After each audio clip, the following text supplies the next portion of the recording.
오늘은 성지순례 가서 느꼈던 것 중에 하나 그걸 함께 나누고자 하는데요.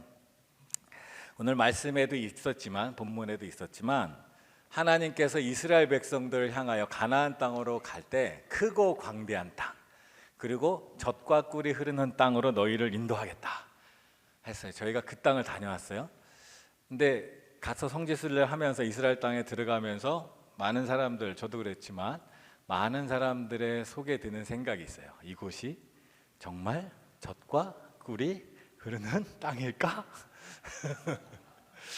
왜 젖과 꿀이 흐르는 땅이라고 하나님 하셨는데 하나님은 거짓말 하시는 분이 아니잖아요. 근데 돌아다녀 보니까 정말 젖과 꿀이 흐를까?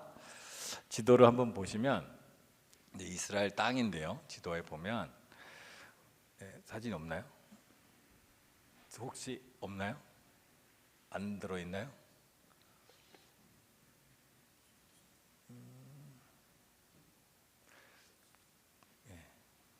지도를 봐야 이게 얘기가 되는데 다시 다운 한번 받아주시겠어요? 말로 일단 하다가 지도 다운 받으면 아마 제가 오늘 좀 늦게 올려가지고 미리 다운 받아가지고 옛날 버전이 있어서 없는 것 같아요. 양해해 주시고요. 좀 이따 이제 지도 나오면 참조해서 보시면 돼요.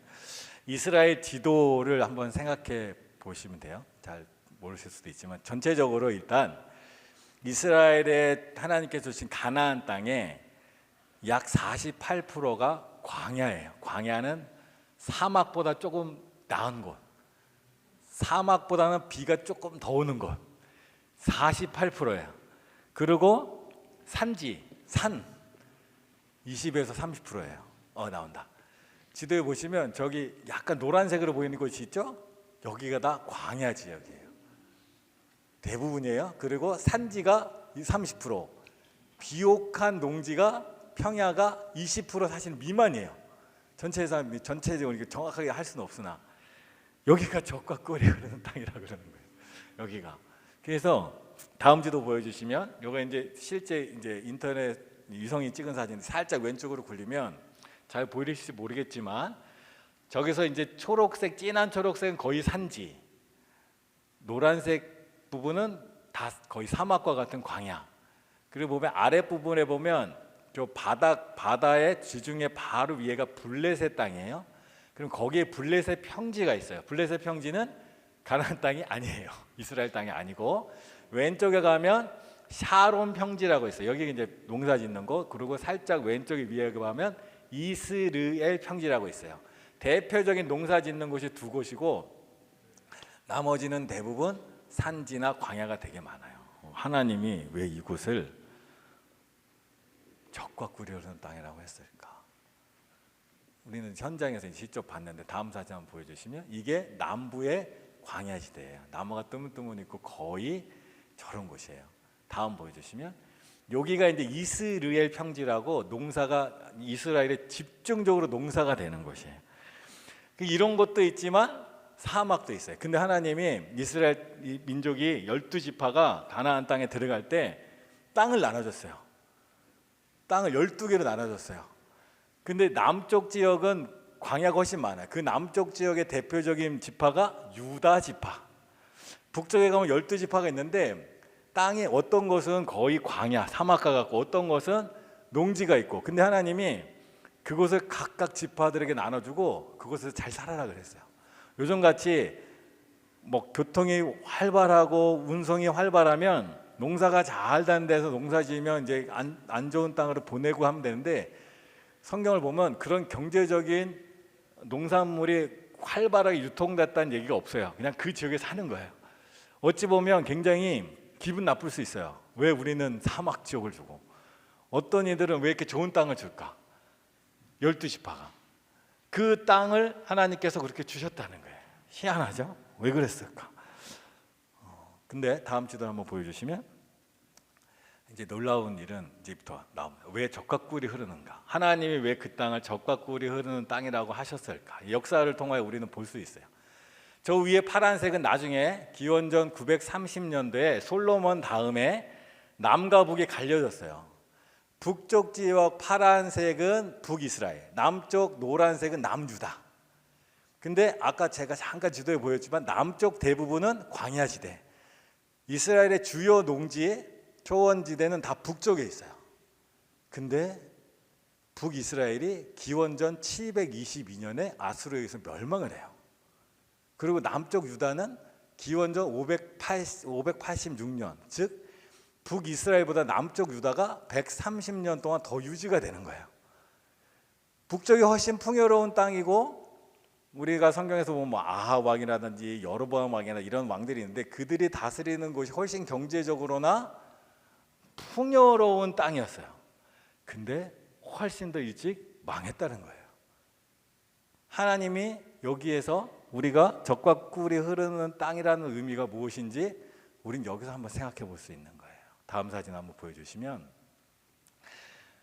여기가 저 오른쪽 아래가 약간 교회 같은 게 있죠. 여기가 베드로가 예수님을 3번 부인하고 울었다가 하는 그런 교회, 기념교회인데, 저 건너편이 감람산이에요, 지금 보이는 것이. 근데 특징이 있어. 뭘 볼 수 있냐면 집들이 다 어디에 져 있냐면 산 위에 져 있어요. 우리나라로 생각하면 달동네죠. 근데 이스라엘에 가보시면 집들이 다 산 위에 져 있어요. 그리고 평지에는 집을 짓지 않아요. 우리 같으면 평지에 집을 짓겠죠. 근데 왜 산 위에 집을 지을까요? 이유는 간단해요. 농사 지을 땅이 부족하기 때문에 한 평이라도 더 농사를 져야 되니까 산 위에 집을 지은 거예요. 이곳이 젖과 꿀이 흐르는 땅이라는 거예요. 그래서 우리는 하나님이 왜 이스라엘에게 젖과 꿀이 흐르는 땅이라고 말씀하셨을까? 젖과 꿀이 흐르는 땅이란 무엇일까? 이 역사적 사실과 현장에 보니까 하나님이 말씀하시는 젖과 꿀이 흐르는 땅이라는 것은, 우리가 생각할 때는 젖과 꿀이 흐르면 그냥 낙원같이 살기 편하고 모든 게 다 조건이 좋고 이런 땅이라고 생각하는데, 하나님이 생각하시는 젖과 꿀이 흐르는 땅은 믿음 안에서 삶을 개척해야 되는 땅이에요.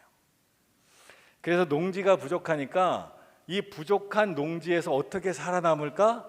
집을 산 위에 짓자. 이스라엘 백성에게 하나님이 그 가나안 땅에 살고 있는 사람을 싹 다 몰아내고 너희 들어가서 살아라 하지 않았어요. 너희가 들어가서 싸워서 그 땅을 정복해라. 이 제국주의가 아니에요. 당시에는 원래 민족들이 그렇게 사는 거예요. 내가 살고 있는 지역이 살 수 없을 때 이동하고, 그 이동하는 곳에서 같이 살거나 아니면 갈등이 일어나면 싸워서 이겨야 되는 땅이 바로 그것이에요. 하나님 말씀하시는 땅이 바로 젖과 꿀이 흐르는 땅이 믿음으로 개척해서 살아야 되는 땅이에요. 그리고 또 하나는 하나님을 신뢰해야 살아갈 수 있는 땅이 바로 젖과 꿀이 흐르는 땅이라는 거예요. 그래서 우리가 이 땅을 살아갈 때 우리는 자꾸 조건을 따지고 좋은 것을 찾지만, 하나님은 부족함 속에서 뭔가를 찾아가고 부족함 속에서 뭔가를 이뤄가는 것이 하나님의 뜻이고, 또 그 은혜, 그 채워가는 것을 하나님의 은혜 안에, 능력 안에 해가는 것이 하나님의 땅의 특징이라는 거예요. 참 신기하죠? 그래서 우리의 삶이, 여러분의 삶이 부족할 수 있고 연약할 수 있잖아요. 근데 그 연약함 때문에 하나님을 바라보게 되고, 하나님은 그 연약한 중에 우리를 도우시는 거예요. 그래서 때로는 가나안 땅에서 싸워서 살아야 되고, 때로는 삶이 척박해서 산 위에 집을 지어야 돼요. 근데 그곳에서 하나님을 바라볼 수 있다면, 북이스라엘은 풍요 속에서 그의 역사가 짧았지만 남유다는 척박함 속에서도 하나님을 바라보았더니 그 생애가 훨씬 길었다는 거죠. 그래서 하나님 말씀을 다시 한번 보면 신명기 11장 13절에 14절 이렇게 말해요. 내가 오늘 너희에게 명하는 내 명령을 너희가 만일 청종하고 너희의 하나님 여호와를 사랑하여 마음을 다하고 뜻을 다하여 섬기면 여호와께서 너희의 땅에 이른 비, 늦은 비를 적당한 때에 내리시리니 너희가 곡식과 포도주와 기름을 얻을 것이요. 아멘. 아멘. 하나님이 늦은 비와 이른 비를 내려주셔야, 물에 대해서도 할 말이 많지만 그 다음에 기회가 있을 때 하고, 하나님께서 그 땅에 적당하게 내려주세요. 그러니까 한마디로 젖과 꿀이 흐르는 땅은 하늘 바라보지 않으면 살 수 없는 땅이에요.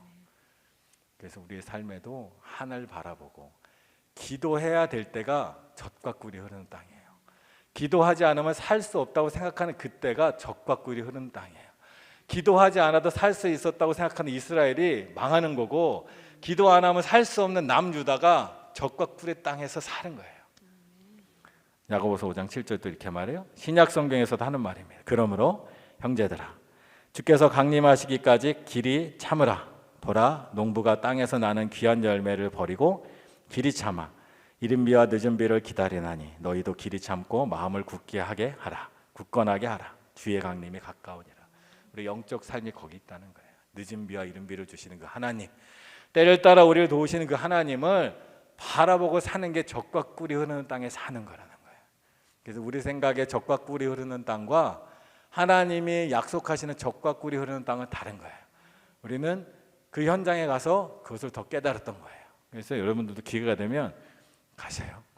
가서 보셔야 돼. 그죠? 네. 안 가신 분이 끄덕끄덕 하는 건 이해할 수 없지만 가서 보시면 달라요. 저를 인도해 줬던 목사님들이 얘기하더라고요. 오기 잘했다 그랬더니 목사님 한 번 올 때, 두 번 올 때, 세 번 올 때 은혜가 다 달라요. 많이 오세요 그러더라고요. 알겠다고 대답은 했는데 아무튼 하나님 말씀이 성경에서 굳어 있는 게 아니라 삶에 있습니다. 그 삶의 현장에서 주님이 말씀하시는 거예요. 그래서 우리의 삶도 우리의 젖과 꿀이 흐르는 땅은 조건과 환경이 아니에요. 하나님이 중심이 될 때 그것이 진짜 젖과 꿀이 흐르는 땅이에요. 오늘 우리가 찬양할 때도 그 마음으로 하나님의 은혜로 내가 충만해지고 또 하나님을 바라봄으로 내 생각이 바뀌어가고 주의 은혜 안에서 늦은 비와 이른 비를 주시는 그 하나님을 바라보는 우리 모두 되기를 간절히 축원합니다. 기도하겠습니다. 주님, 하나님께서 우리에게 은혜를 주시고 젖과 꿀이 흐르는 땅으로 인도하십니다. 내 삶이 부족할 때, 갈급할 때 하나님의 은혜가 아니면 살 수 없은 바로 그것이 젖과 꿀이고, 우리가 주님을 바라볼 때 우리의 삶이 지켜지고 우리가 주님을 의지할 때 우리의 삶이 안전해진다는 것을 깨닫게 하시고, 주님께서 우리에게 허락하신 삶의 자리에서 찬양하고 감사하고 기도하며 주님을 따라 살아가는 우리가 되도록 인도하여 주시옵소서. 우리 주 예수 그리스도 이름으로 기도드립니다. 아멘.